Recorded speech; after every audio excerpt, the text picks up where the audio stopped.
Salve! Sejam bem-vindos. Eu sou Mônica Augusto e hoje vim aqui bater um papo sobre a invisibilidade das mulheres na historiografia das culturas ocidentais. Daqui a pouquinho eu vou chamar a minha convidada super especial para falar sobre esse tema. Antes eu vou me apresentar. Eu sou uma artista do corpo, formada pela PUC, aqui de São Paulo, formada também pela Escola de Artes Dramáticas. Venho desenvolvendo meus trabalhos artísticos junto à CIA Dual, onde nós pesquisamos as mitologias e a história brasileira. Faço parte também da coletiva Teia. E hoje vou receber Thaís Póvoa, que é mestre em artes cênicas pela USP e atriz formada pela Escola de Artes Dramáticas. Ela tem especialização em gestão e políticas culturais, é atriz, dramaturga e arte educadora. Ela já trabalhou por diversos projetos públicos de formação cultural e em seus trabalhos artísticos sempre estiveram ligados ao circo e ao teatro, e mais recentemente ela começou a pesquisar o universo das mulheres na criação. Atualmente, ela é educadora cultural na Fábrica de Culturas Diadema e do Instituto de Artes da Unesp. Thaís Póvoa, vem aqui falar comigo sobre a invisibilidade das mulheres na historiografia das culturas ocidentais. Este nome já é gigantesco, eu já tomei um susto aqui, mas bora lá, vamos conversar. Seja bem-vinda, querida. Muito obrigada, Mônica. Em primeiro lugar, eu agradeço o convite para estar aqui. Acho que é um tema que a gente precisa falar, e já entrei rindo, porque esse tema, assim, né, é um tema que parece um tema de dissertação, né? E ele tem em muitos lugares, mas assim, ele parece um tema muito difícil, porque tem esses nomes muito complicados. Mas a gente vai ver do que se trata, né? E ele é algo mais palpável do que a gente imagina, né? E principalmente nós mulheres. Sim. E aí, para começar a falar dele, eu vou primeiro falar um pouquinho do que a gente entende, né, por historiografia das culturas ocidentais. Veja que eu já coloquei nos culturas ocidentais, porque antes a gente entendia muito, né, os historiadores, as historiadoras, entendiam muito essa relação da história como uma sequência de acontecimentos. Então, o que começa a acontecer é que alguns historiadores, historiadoras, né, elas começam, então, a fazer um recorte sobre isso e a buscar recontar a história.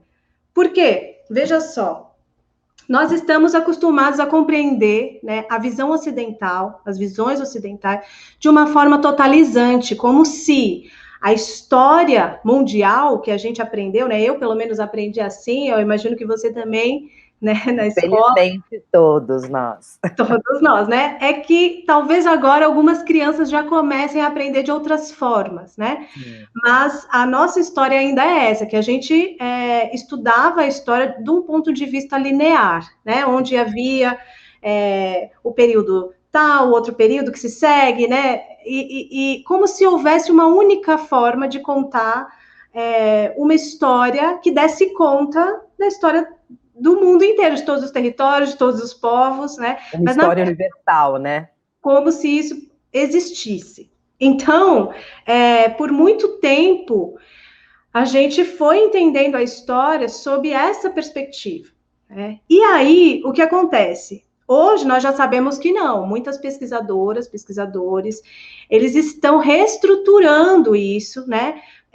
Pensando, então, assim, tornando a visão dessas culturas que não estão visíveis naquilo que a gente chama por história da cultura ocidental, né? O fato da gente falar que é uma história das culturas ocidentais já é a gente localizar que cultura é essa que é tida como universal, né? E não é totalizante. Então, é importante a gente começar a falar e a localizar que quando a gente fala de cultura ocidental, a gente está falando de cultura europeia, e a gente está falando que foi uma cultura, né, inclusive imposta aos povos originários, né, que foi a que a gente também passou aqui a entender como história, né, porque fomos colonizados, enfim. Sim, essa visão eurocêntrica, né, de mundo, que até hoje perpassa tudo aquilo que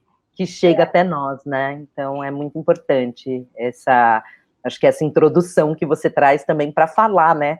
Porque estamos falando de historiografia, né? E não somente história, né? Ela está em fluxo, ela está em caminhada, né? História sempre parece ser aquela coisa fixa, parada, né? E quando a gente passa para esse olhar da historiografia, a gente traz, além da pluralidade, né, das culturas, mas também esse lugar vivo, né?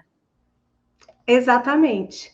Então, é importante também a gente se lembrar de que, quando a gente fala de culturas ocidentais, a gente está falando de uma cultura específica, nascida ali na Suméria, né? Que foi, quando a gente fala assim, o berço do teatro, por exemplo, que eu sou dramaturga, você também é atriz, né? Enfim, a gente sempre ouviu falar que o berço do teatro é grego, né? Mas, assim, hoje existem outras pesquisadoras, pesquisadores investigando mais a fundo esses registros que não foram contados, né? E aí, quando a gente pensa, por exemplo, até na cultura grega, ela abarcou a cultura dos povos persas, né? Que estava ali na região da Suméria, a região mesopotâmica, né, se a gente falar de história antiga. Então, assim, essa cultura que a gente entende como um berço da cultura ocidental, né, é desse lugar que a gente está falando. Então, é importante também a gente considerar que a ideia dessa linha do tempo, né, partindo ali da Suméria, da Grécia, e começando a Idade Média, e depois a Idade, né, Moderna e tal, ela vem de um ponto de vista positivista, onde você tem uma ideia de progresso ao longo do tempo, o que também é uma inverdade hoje, e a gente sabe disso, porque a gente não pode considerar, até que eram considerados povos primitivos, né? E hoje a gente já não usa mais esse termo, porque a gente sabe que é uma inverdade. A gente não pode dizer, né, que os povos que habitavam aqui há 1000 anos, há muitos 1000 anos, são menos inteligentes, né? Ao contrário, são povos de alta tecnologia, né? E hoje a gente já pode discutir também nesses termos o que modifica tudo e como, quando você traz, né, essa coisa de reescrever mesmo, né, as nossas histórias, de desenterrar, né, aquilo que foi soterrado e abafado por todo esse processo, né, eurocêntrico de colonização, a gente tem que entender também, assim, que esse recontar, esse reconstruir, a gente está falando exatamente, a gente não está reinventando, né? Porque muitas pessoas também acham que estamos inventando novas histórias. Não, a gente está falando daquilo que foi apagado, daquilo que foi invisibilizado, né? Inclusive, quando a gente fala de culturas ocidentais, como você disse, culturas, né? São muitas. Quando a gente fala do europeu, a gente imagina, né? A Europa é um continente grande também, né? Então, formada por vários povos, aonde também temos povos originários, né? Como você acabou de trazer. Então, isso é muito importante, né? Porque a gente tem aquela imagem, né? Do europeu e é aquilo, e é uma cultura múltipla também, né? Vários territórios. Exatamente. Ali. E o que acontece, né? Essa história, quando, né, a gente falava da história, a história que foi escrita, ela foi escrita, né, dentro de um pensamento, já disse aqui, positivista, a partir da ideia de ciência moderna, e ela foi escrita por homens. Opa, então, chegamos no ponto. Chegamos no ponto, né? E o que acontece? É importante a gente considerar que essa história começa a ser problematizada por várias pesquisadoras, pesquisadores, principalmente a partir aí da década de 60, 70, 80, né, depois da explosão do movimento feminista. O que acontece? Muitas mulheres começaram a questionar, né, onde estavam as mulheres na história, nessa história contada, né? Então, elas começam a perceber que o trabalho de inúmeras mulheres foram invisibilizadas no momento de contar essas histórias, né?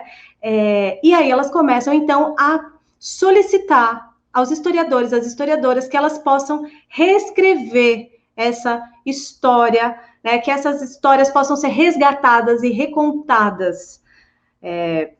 Bom, do pouco, né, desse ponto de vista aí histórico, tem uma pesquisadora que fala sobre isso, que é a Tânia Maria Gomes da Silva. Eu até indico um artigo dela da revista Politeia, que ela escreveu em 2008.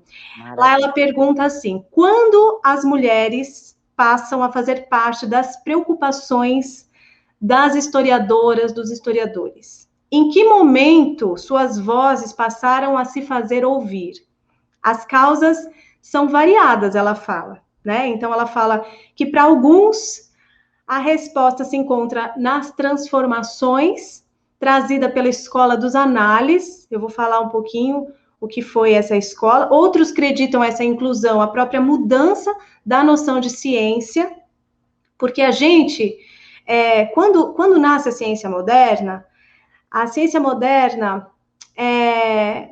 passa a trazer esse aspecto que a gente citou aqui no começo, que é um aspecto positivista, né, de entendimento dessa linha, e de que cada vez que a gente vai descobrindo novas coisas, né, as outras vão ficando ultrapassadas, as outras, percebe? Então, assim, essa ideia de progresso. Na nossa bandeira tem esse jargão, né, positivista, que é a questão ordem e progresso, está na nossa bandeira, né? Então, e aí ela vai dizer também que outras pessoas citam a contribuição do movimento feminista. Eu também vejo, e vários pesquisadores veem dessa forma, né? Não dá... Veja que a forma dessa pesquisadora escrever já mostra, já denota que ela não escolhe uma para dizer que essa é a verdade, percebe?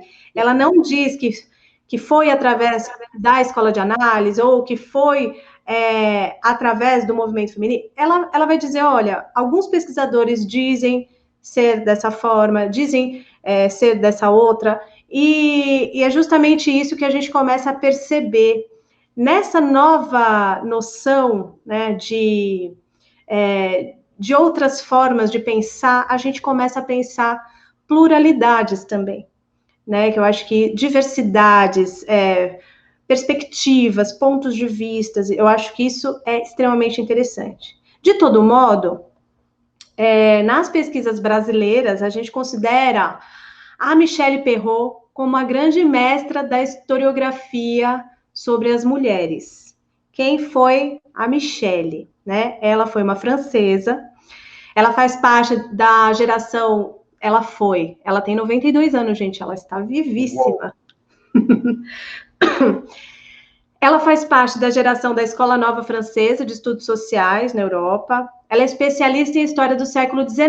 E o primeiro artigo que ela escreveu sobre isso foi Uma História das Mulheres. É possível? E aí, esse artigo foi um boom, ele se tornou precursor dos estudos sobre a história das mulheres no Ocidente. Aí é bacana a gente pontuar isso, né? Enfim, porque é uma francesa e etc, etc. A gente ainda segue falando dentro da perspectiva ocidental, né? A Michelle também defendeu uma tese de doutorado sobre o movimento operário, e ela é extremamente importante porque ela foi uma historiadora que esteve ao lado do Foucault, né, no grupo de discussão sobre as prisões. E aí ela foi responsável por promover importantes debates entre as historiadoras, os historiadores e Michel Foucault, que originou o livro A Impossível Prisão. Então, o primeiro livro que foi trazido aqui para o Brasil, né, que foi traduzido para o português é o livro Os Excluídos da História, Operários, Mulheres e Prisioneiros.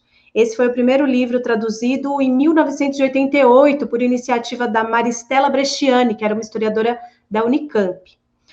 Depois, o livro História das Mulheres no Ocidente foi publicado no Brasil pela editora Ebradil de São Paulo, em coedição com as edições Afrontamento, da cidade de Porto. Ela publicou essa obra, que foi editada aqui com um título abreviado, que se chama, foi traduzido aqui como História das Mulheres no Ocidente.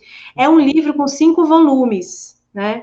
E foram colocados no mercado entre 93 e 95. Mas ela é uma autora, assim, extremamente importante por trazer essa mobilização, né, dentro da academia, principalmente, né, como historiadora. Sim, maravilhoso, muita coisa aí. E, Thaís, dentro desse panorama todo maravilhoso que você nos trouxe, para a gente começar a refletir sobre isso, eu queria que a gente adentrasse um pouco mais, agora da gente entender, é isso, né? Então, como hoje, como que a gente vai começando a entender as mulheres, né, chegando como pesquisadoras, como autoras de si, né? Eu acho que tem muito esse lugar também, né, das autorias, porque a gente sabe que muitas das pesquisas que estão aí foram feitas por mulheres, né? Muitas mulheres, como a gente conversou, né? Tendo que se travestir, né? Assim, dizer, de homens, para poderem existir enquanto pensadoras, enquanto intelectuais, né? E, enfim, ainda é algo, né? Esse patriarcado que ainda vivemos, a gente sabe que os espaços que ocupamos, o tempo inteiro a gente ainda está nessa disputa, está nesse lugar, né? De reafirmar os nossos saberes, de reafirmar o nosso potencial, né, e legitimar nossa palavra no mundo. Então, queria que você falasse um pouquinho mais disso, e aí depois eu vou trazer mais algumas provocações para a gente também falar dessa pluralidade de mulheres, né? Mas é isso. Eu acho que o primeiro passo, assim, pelo menos para mim, aqui, tem sido descobrir essas mulheres, né? Porque a gente tem pouquíssimas referências. Eu comecei a me dar conta que eu tenho poucas referências, né? Eu tinha poucas referências de mulheres. Então, toda vez que eu ia indicar uma dramaturgia, era uma dramaturgia de um homem. Toda vez que eu ia falar de um livro, era um livro escrito por um homem, né? Porque isso foi naturalizado, a gente nunca se perguntou sobre isso. Então, é muito maluco porque você falou de mulheres que tiveram que se travestir, né? Esse é o tema agora. Eu estou criando um solo de teatro, uma dramaturgia com a linguagem da palhaça. Eu estou me acostumando a falar isso porque a gente sempre fala no masculino. Sim! Né? Mas eu estou criando exatamente a dramaturgia que eu comecei a pesquisar essas mulheres que precisaram se travestir, né, de homens para poder atuar. Então, assim, dentro do universo da palhaçaria, por exemplo, a gente tem a história da primeira palhaça, que inclusive era a primeira palhaça negra, né, no Brasil, que é a Chamego, que era um palhaço, mas na verdade ela era né, o palhaço era a criação da dona Maria Elisa Alves, e aí ela essa história foi documentada pela neta dela. É lindo, né? Demais, né? A Mariana Gabriel, né? Tem a direção também da Ana Minerira, e se chama o documentário Minha Avó Era Palhaço. Essa história conta muito de uma mulher, né, que precisou se fantasiar, né, se travestir de homem para poder atuar como palhaço, porque não era uma tradição que mulheres fizessem comédia, que mulheres estivessem como essa figura de palhaço em cena. Como ela, a gente tem muitas outras figuras, né? Eu posso falar aqui a mais conhecida, que a gente conhece bastante, a própria Joana d'Arc, né? A gente fala bastante da Joana d'Arc, que precisou se travestir de homem, né? Para existir, né? Para existir. Como Para ainda poder. muitas vezes a gente ainda, né, no nosso subjetivo, né, dentro do nosso imaginário, a gente ainda, para ocupar alguns espaços, precisamos, né, ter determinadas posturas, precisamos ter um determinado tom, ou até uma lógica, né? Eu sempre fico muito pensando sobre essa lógica, né? Quando a gente... quando você falou da Michelle Perrot, de como ela coloca, né, as questões de pluralidade. Gente, eita, tô nas palavras hoje. Historiografia, pluralidade. As pluralidades, né, como tudo isso também tem todo um território, né, da mulher, e aí não vou falar do feminino, mas da percepção, dessa inteligência, né, das mulheres que ocupam vários espaços, né? Porque elas estão sempre ao lado, né? Ao lado e fazendo. Então, como a gente vê na fala, na pesquisa das mulheres, esse outro viés que não é determinista, que não é único, né? Que ele não quer se firmar, mas ele de fato quer gerar diálogo, né? Claro, isso é muito geral, nem todas as mulheres seria isso, mas tem um certo caminho aí, ou não, eu tô viajando na maionese. Não, acho que você está certíssima. Inclusive, é sobre isso, né? Por isso que o nosso tema fala de invisibilidade, porque assim, como é que a gente pode ter figuras que sejam referência para a gente, né? Se a gente não as conhece. Exato. Então, esse é o ponto. Então, por exemplo, ó, a gente estudou a Guerra da Independência, né? Na escola. Tudo bem que a gente não lembra de tudo, mas a gente estudou. E tem um nome da Guerra da Independência que nunca foi tratado quando me ensinaram sobre Guerra da Independência, que é a Maria Quitéria de Jesus. Em 1822, ela entrou para o Exército Nacional vestida como homem, porque ela queria lutar na guerra. Então, ela se vestiu de homem. E ela foi a primeira mulher a integrar uma unidade militar no país. Né? Foi até por causa dela que depois houve uma mudança de que mulheres também poderiam ser militares. Mas ela tinha, né? Ela era muito nova. Toda a história das mulheres no cangaço também, né? E é isso, assim, as que chegaram até nós, né? Essa é uma das que chegaram, que chegou o nome. Quantas outras não estiveram ali, né? Fortalecendo essa luta, fazendo essa luta, né? Mas é isso, como você fala, nos falta imaginário. Exato. E esse é o lugar intersubjetivo onde nos pegam, porque até na nossa linguagem, né?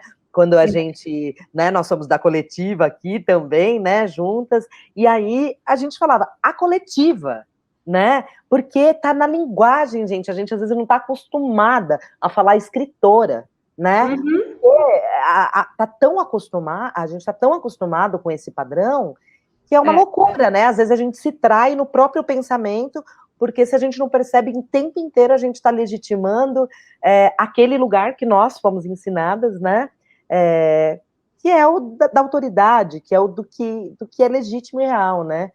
Exato. Então, por exemplo, na nossa história, a gente já ouviu falar, né, de Chiquinha Gonzaga, por exemplo, mas a gente nunca lembra que a Chiquinha foi a primeira maestrina brasileira, né? Então, assim, um lugar de destaque, de poder. Eu acho que essa questão, por falar em destaque e poder, por exemplo, uma mulher negra, inclusive, né? Uma mulher que a negra. gente só foi ficar sabendo também depois, né? Porque eu não vou nem falar o nome da Inominável, para mim também é Inominável, de quem, né, dentro da nossa mídia de massa, representou a Chiquinha Gonzaga. E olha, isso não é só soterrar uma história, isso é mais do que invisibilizar, né? Isso é mentir, isso é a invenção que é a história deste país. Né? Eu, depois de 1000 anos, fui saber disso. E eu fiquei chocada. Por quê? Porque ainda no meu imaginário, quando fala, o que vem? Vem aquela merda, né? E aí, se a gente entrar nessa discussão, cara, né, do que é o nosso imaginário. Ele é todo inventado. Ele é todo inventado. Outra mulher que foi muito importante e poderosa na nossa história do Brasil é a Maria Leopoldina, Sim. da Áustria, né? Que foi esposa do Dom Pedro I, e ninguém sabe que ela é considerada por muitas historiadoras e historiadores como a principal articuladora do processo de independência do nosso país. Né? Toda a nossa história, a gente fala muito só dele, né? Dom Pedro. E a gente não fala dela. Então, tem um livro do historiador Paulo Resutti, que ele se chama A História Não Contada, a mulher que arquitetou a independência do Brasil. Então, ele fala que foi graças a ela que o Brasil se tornou uma nação independente. Então, ele escreve, tem uma hora que ele fala assim, que ela abraçou o Brasil como seu país, né? Os brasileiros como seu povo, e a independência como a sua causa. Temos questões aí de discussão, né? Em Sim. Outros aspectos, claro. Eu até pensei agora, eu falei, é um escritor, né? Um escritor que também faz essa afirmação dentro de um campo X. Será que se for uma escritora, né? Iam falar, é sempre assim, tá puxando uma sardinha para cá, né? No papo bem reto e bem chulo, é sempre essa, né? Mas, enfim, são muitos os avanços, né? A coisa das mulheres, né? Assim, desse recontar das mulheres, é importante também a gente ver que, mesmo quando a historiografia era tratada, né? Assim, as mulheres eram retratadas na história, muitas vezes eram retratadas por homens também. Então, acho que essa é uma grande mudança que tem acontecido, né, nas últimas décadas e que está sendo uma batalha, né, principalmente. É importante também a gente falar que, assim, existem outros movimentos que estão tentando se apropriar dessa ideia de reconstruir a história, da ideia de historiografia, né, de como contar, para mentir, né? Assim como a gente tem aqui no nosso país pessoas que querem recontar a história como se não houvesse ditadura militar, como se nunca tivesse existido. Mas não é sobre isso. Sim, né? Eu acho são absurdos tão grandes, né? Até, por exemplo, como uma terra plana, essas coisas, né? Que a gente escuta por aí. Assim. Exato. Então, assim, tem muitas mulheres, ó. No campo da música, por exemplo, a gente tem a Clara Schumann, que ela era filha de músico, e aí, assim, muitas vezes a pessoa foi invisibilizada por quê? Porque tinha toda a questão, né, dos costumes de casar, então uma mulher tinha que casar, adotar o nome do marido, né? Vai levando o nome junto, né?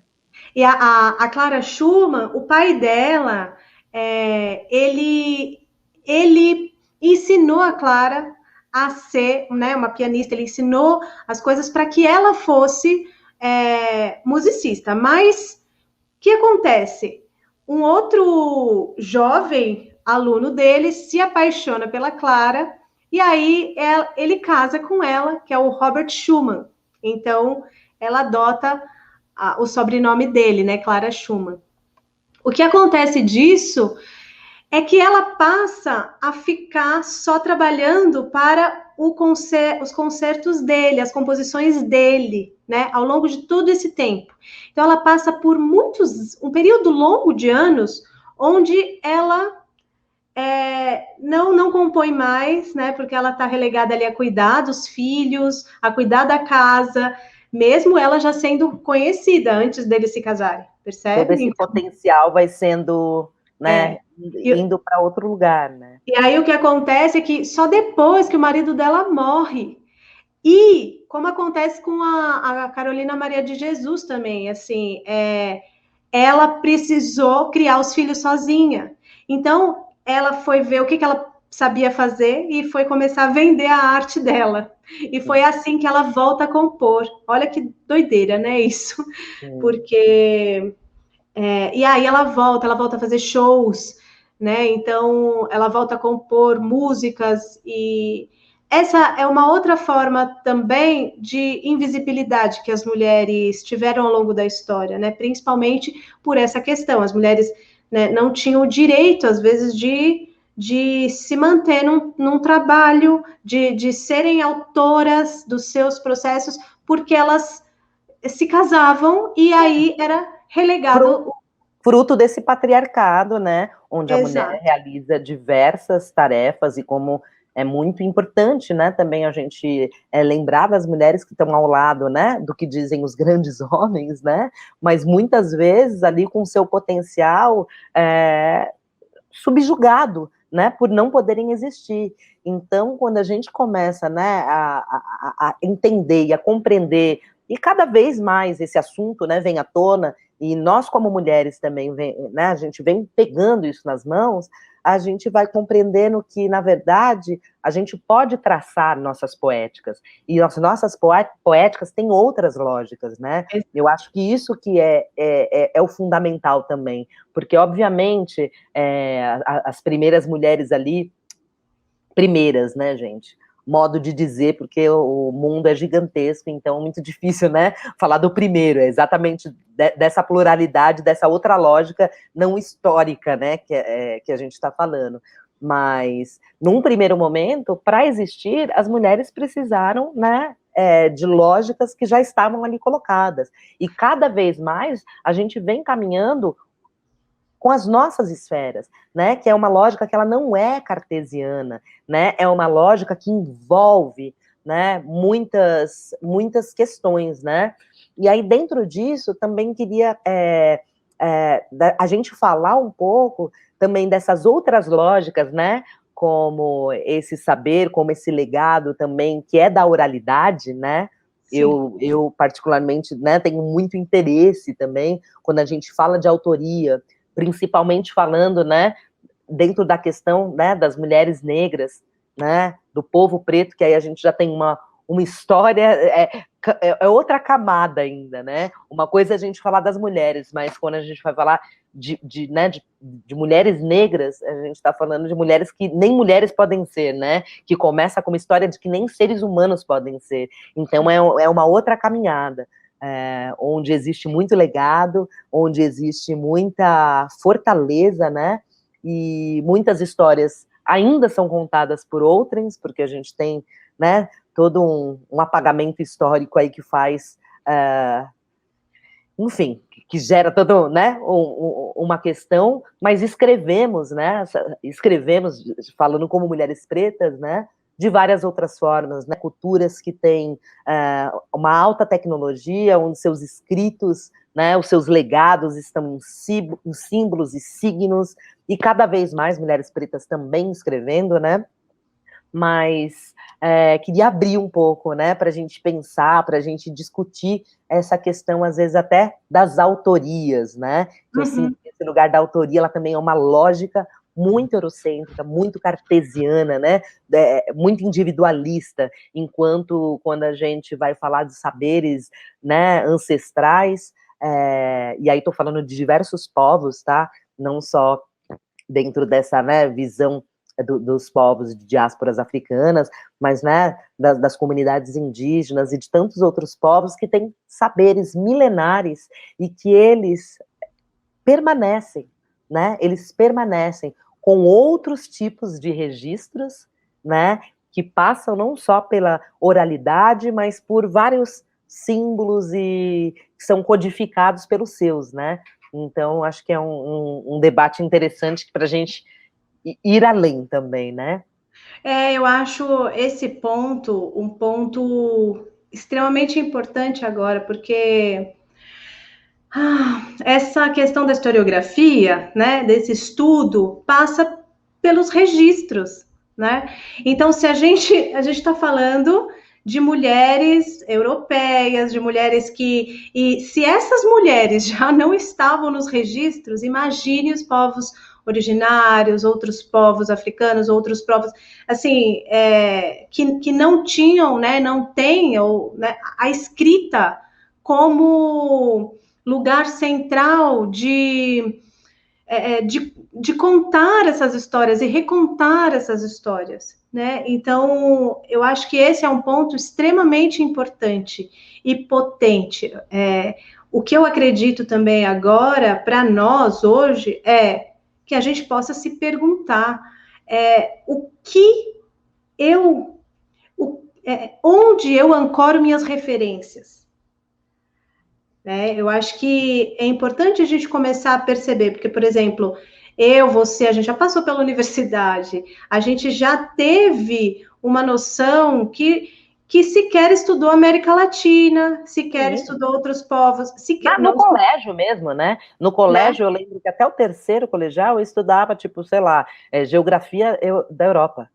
E aí, na hora que chegava no Brasil, acabava o terceiro colegial, você tinha que fazer cursinho para entender. O absurdo é tão tamanho, né? E é isso, passamos por uma universidade numa visão totalmente eurocêntrica, e hoje, com 37 anos, quer dizer, a gente está buscando nossas referências também, né? Eurocêntrica e machista. Machista, Né? sim. Porque esse é o ponto importante. Se a gente, mesmo nós, feministas, né, mas que a gente fala, a gente tenta buscar, mas assim, quando a gente vai citar alguém, quando a gente vai falar de referência, a gente fala de autores homens, né? Eu tenho notado também o quanto mulheres, amigas. Vou retomar aqui, tá? Essa frase. Que pegou um barulhinho. Eu tenho notado também o quanto mulheres, amigas, têm uma insegurança ou acham que não podem publicar um livro, que é o que a gente discute bastante na coletiva Teia, né? Ou a dificuldade de mulheres de se manter na academia, por exemplo. Ultimamente, eu recebi um link de um flyer de uma bolsa para mães, para manter mães na academia, lá na Universidade de São Paulo, né? Eu falava assim, nossa, que maravilha isso, isso é fruto de uma batalha muito grande de mulheres dentro da academia, né?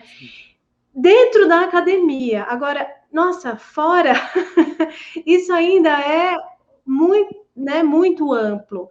Então, eu começo a perceber que existem alguns caminhos aí, seja até mesmo da gente começar a perceber uma bibliografia de referência. O que a gente vai buscar? Claro. Tem mulheres aqui, né, nessa bibliografia que você está pensando? Se a gente vai buscar referências historiográficas, né, ou dentro de um coletivo, onde a gente está dentro de um coletivo, tem mulheres que estão falando, né, dentro desses coletivos, as mulheres estão sendo ouvidas, ou a gente só está reproduzindo aquela ideia, né, de que a gente contrata as mulheres, mas elas estão em posições de poder, elas estão em lugares que podem ensinar também, falar sobre coisas. Sim, é toda aquela discussão, né, de uma base estrutural, né? É toda uma estrutura, né? O patriarcado, né? Ele é toda uma estrutura. E também não adianta que nós possamos estar ocupando os lugares se o sistema ele só se reproduz, né? É sempre essa questão, porque a gente chega em espaços, né? Onde o que impera é essa visão, né? Patriarcal, racista quer dizer não tem como sair daquela esfera, né? Então, muitas vezes, o que a gente vê? A gente não vê equidade, né? A gente vê uma, duas mulheres num ambiente, né, cheio de homens ali. Então, existir e resistir nesse lugar também ele é violento. A palavra é violento, né? Não acho que não tem outra palavra para dizer. Agora, o que eu acho é que, assim, tanto do ponto de vista dentro da academia ou fora dela, a gente está falando dessas pessoas que foram invisibilizadas, porque eu acho que esse é o caminho. A gente está relembrando delas, porque, assim, eu volto a dizer, não dá para a gente ter um... Não dá para a gente ter a referência de algo que a gente desconhece. Então, assim, falar sobre isso, falar sobre essas mulheres, né? Falar sobre mulheres cientistas. Claro. A vacina do Butantan tinha 70% de mulheres. Mulher, né? E, mesmo assim, a gente pensa ainda nos homens cientistas do Butantan. Então, acho que essa transmissão desse conhecimento é o que é algo realmente que a gente pode fazer nesse momento, né? Ir lá cavar, ir em busca, porque tanto do ponto de vista da questão de gênero, quanto do ponto de vista, né, que dialoga muito aí com as questões em outros lugares, sim, mas com as questões que você traz, com as questões da negritude, com as questões, né, das diásporas africanas, enfim.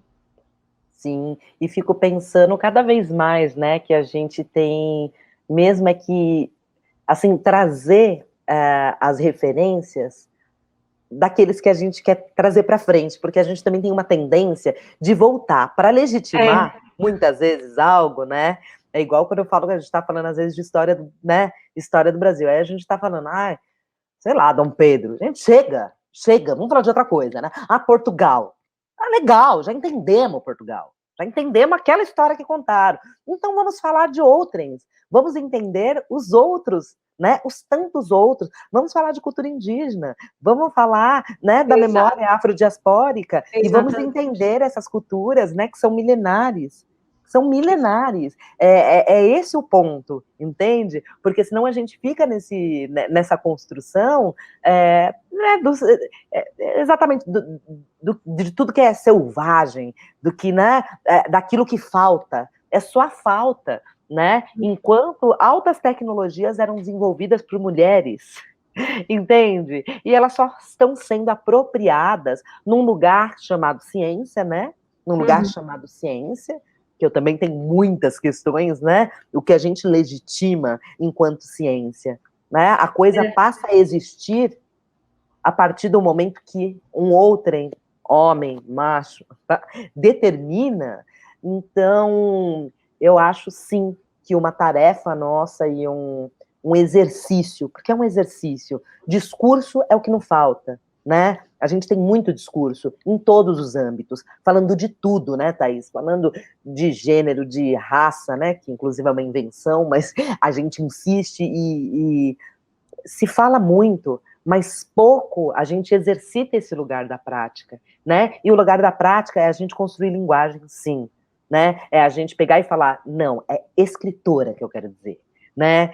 É cientista, porque nos falta a palavra e nos faltando a palavra, a gente não consegue, né, gerar futuro. E óbvio, hoje já estamos em outro ponto. A gente vê, né, as meninas de hoje, nossas filhas, né? Quantas referências, né? Que encantamento. Portanto, assim, eu nunca tinha visto, né? Eu nunca tinha escutado falar, né? Mas eu acho muito importante a gente não considerar essa uma batalha ganha, né? Não, porque nunca. ela está só começando. Minha filha, mais 500 anos. Eu sou... É mais 500. Eu não sei mais quanto tempo que é, né? Do jeito que a gente está nesse retrocesso, mas a gente se mantém firme, em pé, resistindo. Mas é muito tempo. São muito muitas tempo. desconstruções. Né? Quando a gente vê, a gente está reproduzindo. Né? São muitas desconstruções. E se a gente não reproduz num âmbito, né? Às vezes num âmbito intelectual, num âmbito artístico, se reproduz em outros espaços. Essa toda é a questão. Exato. Ninguém está salvo, gente. Ninguém está salvo, inclusive o campo da arte também não. É sempre importante dizer, né? Porque no campo da arte todo mundo se acha muito desconstruído. E minha gente, olha, até caiu aqui o fone, porque eu fico nervosa, entendeu, Thaís? É o campo onde não está desconstruído, né? Onde a gente vê, dentro das relações de trabalho, muitas vezes proliferados, né, nas estéticas e nas lógicas. Volto para as lógicas. As lógicas são movimentos que são corpo, tem a ver com um gesto, né? Tem a ver com gesto, tem a ver com como a gente se senta, né? Tem a ver com esse gesto de escrever e né? E escrever, quando eu falo também escrever, é amplo, porque a gente falar que tem povos que também não têm escrita, não acredito nisso. Como a gente escreve, escrita é gesto. Se alguns escrevem, inventaram a palavrinha lá, o ABC, não sei o quê, vários povos escrevem de outro, né? Sim. E se articulam, se organizam e se comunicam muito bem, até muito melhor do que o campo discursivo, que só quer se afirmar enquanto existência, deslegitimando o outro, né? Então, enfim, temos um longo caminho aí pela frente. Gente, a invisibilidade das mulheres na historiografia das culturas ocidentais. Thaís, meu amor, você abriu um monte aqui, ó. Marquei aqui na listinha, depois vai estar tudo aqui, gente, porque tem muita coisa maravilhosa para a gente ler, para a gente criticizar, né? Porque é importante, eu acho que é isso, é descobrir, né? Não são verdades, são pluralidades, né? Então, é isso. Eu queria agradecer muito, Mônica, assim, para, né, poder falar sobre isso. Esse não é o meu assunto acadêmico, por enquanto ainda, mas ele é um assunto de vida, né? Eu escrevi agora uma dramaturgia chamada Mulher Árvore, que fala sobre esse tema da mulher, né? Maravilhoso. Você viu, né? E eu tenho buscado muito isso, até mesmo nas aulas, enfim, nos lugares, como é que eu escolho referências que sejam referências de mulheres, porque os homens escolheram essas referências por nós, né, há muito tempo. Então, o que cada uma de nós puder fazer, que nem formiguinha, eu acho que esse é um caminho realmente possível para a gente poder cada vez ampliar mais e ampliar os nossos campos de conhecimento, sejam eles na escrita, sejam eles, né, na oralidade, enfim, da gente poder comunicar isso, para que mais e mais gente possa, mais e mais mulheres possam falar sobre isso, ouvir sobre isso e falar sobre isso. E nos fortalecermos, né, enquanto os nossos direitos. É super importante a gente falar de como nós somos responsáveis por nossa história, né? Pelo entendimento dos nossos antepassados. Aí sim, a gente também pode considerar outras formas de cultura que entendem esse conhecimento dos antepassados. O que aconteceu? Para que a gente possa transformar, para que a gente possa fazer de outras formas, ou para que a gente possa se inspirar, né? Isso, querida. Muito obrigada, estou super feliz. Thaís, deixa aqui o seu contato também para a gente poder te seguir aí nas redes, saber um pouco mais dos seus trabalhos. Meus contatos lá no Instagram é @thais.povoa, meu e-mail é thaispovoa@gmail.com, e a gente está lá na Coletiva Teia, @acoletivateia, também para quem quiser encontrar a coletiva no Instagram, ou no site www.acoletivateia.com.br. É isso, gente, muita alegria. Olha, já vai ficar um tema para o próximo. Essa pesquisa maravilhosa da Thaís é uma pesquisa extremamente legítima de vida, não precisa ser acadêmica, não. Thaís, eu sempre brigo nesse lugar, eu não ia aguentar sem essa, né? As pesquisas são feitas no dia a dia, na experiência. Eu e Thaís, amigas também, né? De tanto tempo, e fico tão feliz de fazer essa entrevista, da gente sempre se reencontrar e a gente se ver nova, em novos lugares, né? Assim, é tão bom a gente se conhecer. Eu estava adolescente lá, agora, né, já tivemos nossas filhas, já estamos num outro movimento e nos repensando e nos encontrando agora, nos fortalecendo. Então, muito obrigada por toda essa partilha aqui, né? E dizer, gente, que esse edital, né, essa entrevista, esse bate-papo só foi possível por conta do edital Expresso Lab do Estado de São Paulo, né, da Lei Aldir Blanc, ó, tá tudo faladinho, é isso. E também, se quiserem me procurar para a gente bater mais papo, para conhecer um pouco dos meus trabalhos, podem me procurar no @ lá no Instagram, Mônica Augusto 8, ou se não, também o site o Instagram da minha companhia, que é cia.dual, E a Thaís já falou da coletiva, estamos juntas lá, produzindo, fazendo muitas coisas. E é isso, gente. Muito obrigada. E até a próxima. Saúde, axé pra nós. Até. Beijo, Thaís.